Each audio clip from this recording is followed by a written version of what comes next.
ॐ शक्ति नमः। ॐ सद्वी नमः। ॐ भवप्रीता नमः। ॐ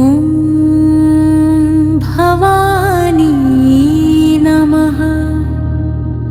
ॐ भवमोचनी नमः। ॐ मार्या नमः। ॐ दुर्गा नमः।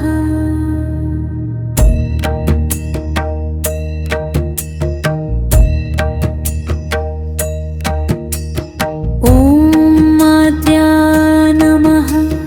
ॐ त्रिनेत्रा नमः। ॐ शूलधारिणी नमः। ॐ पिनाकधारिणी नमः। ॐ चित्रा नमः। ॐ चन्द्रघण्टा नमः। ॐ महातपा नमः।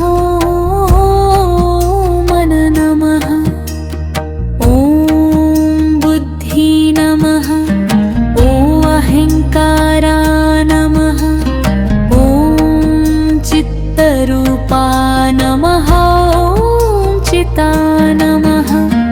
ॐ चिति नमः। ॐ सर्वमन्त्रमयी नमः।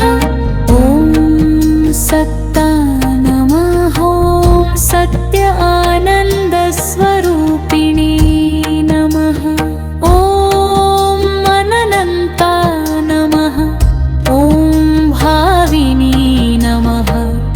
ॐ भाभिला नमः।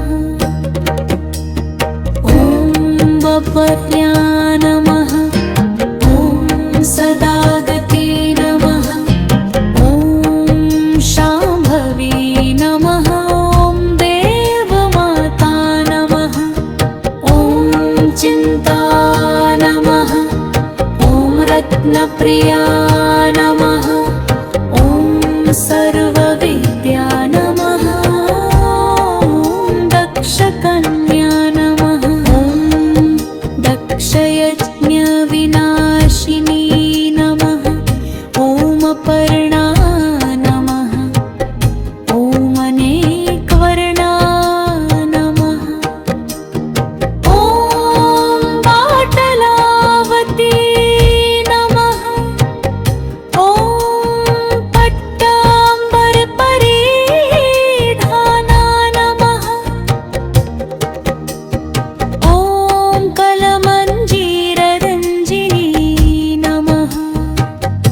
ॐ अमेयविक्रमा नमः।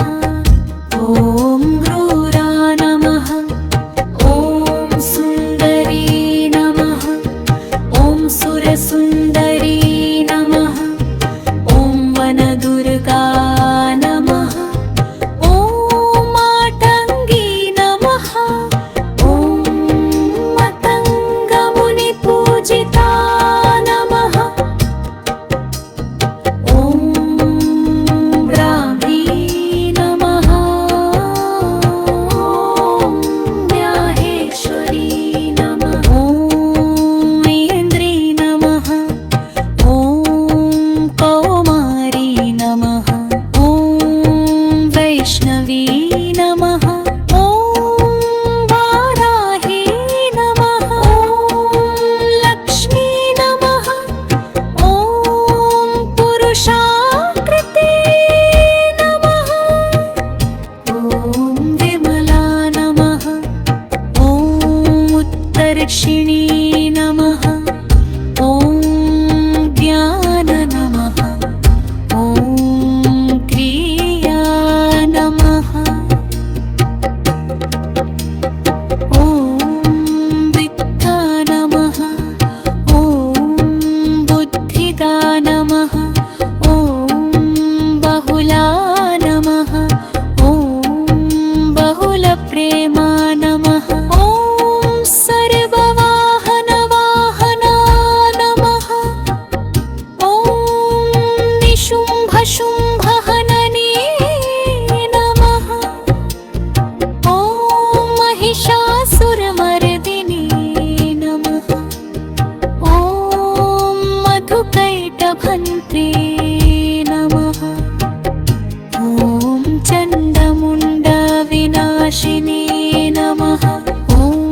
सर्वासुरविनाशा नमः।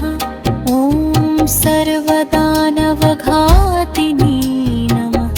ॐ सर्वशास्त्रमयी नमः। ॐ सत्य नमः। ॐ सर्वास्त्रधारिणी नमः। ॐ अनेकशस्त्रहस्ता नमः।